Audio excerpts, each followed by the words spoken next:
Merci. Bien, privé de petits boulots, de sport, de voyage, réduit à une vie sociale minimaliste, lourdement affectée, je m'arrête là. Les étudiants, nous le savons tous, se prennent la crise sanitaire en pleine figure. Donc vendredi dernier, quand vous avez fait cette belle annonce sur les réseaux sociaux, donc ce remboursement sous condition de leurs abonnements de transport de novembre à mars, nous nous en sommes évidemment réjouis. Néanmoins, permettez-moi, Monsieur le Président, en indiquant un remboursement limité aux jeunes qui n'ont pas utilisé leur forfait, ou alors pas plus de quelques fois, comme cela a été rectifié ce soir, cette annonce ne donne pas encore une visibilité suffisante aux étudiants. Reconnaissons-le sereinement ce soir. J'entends bien le besoin de quelques jours encore pour travailler à ce dossier complexe et coûteux avec le concessionnaire. Monsieur le Président, notre groupe espère que ceux qui travaillent intensément à cette question sauront dépasser le cadre comptable et opter pour une approche généreuse. Je précise également que pour nous, il n'est pas question d'ouvrir ce soir le dossier stratégique de la gratuité des transports. Cela viendra en son temps. Nous sommes là ce soir pour parler du Covid et de la situation absolument exceptionnelle que subissent, pour faire simple, ceux qui ont 20 ans en 2021.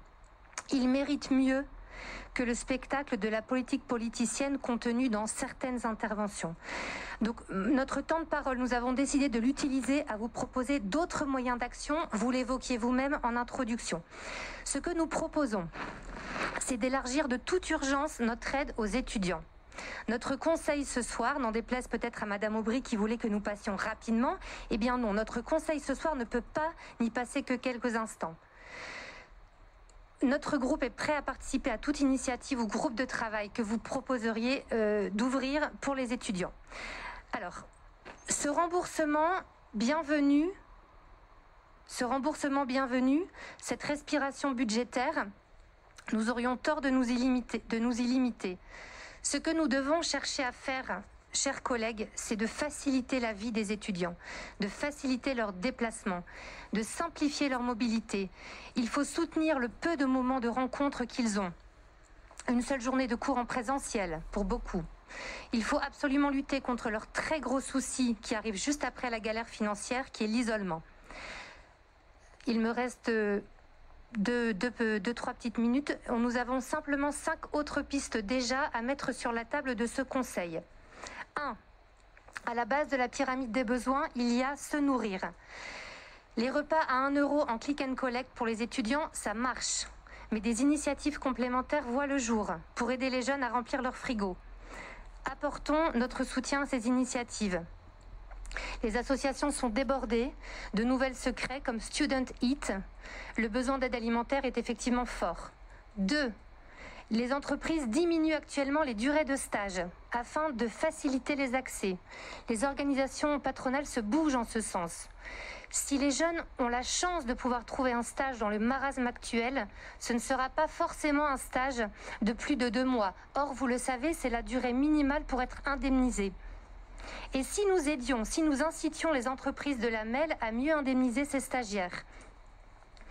3. Des étudiants décrochent. Apportons notre soutien à l'initiative exemplaire Call & Care lancée au Comité Grand Lille du 5 février.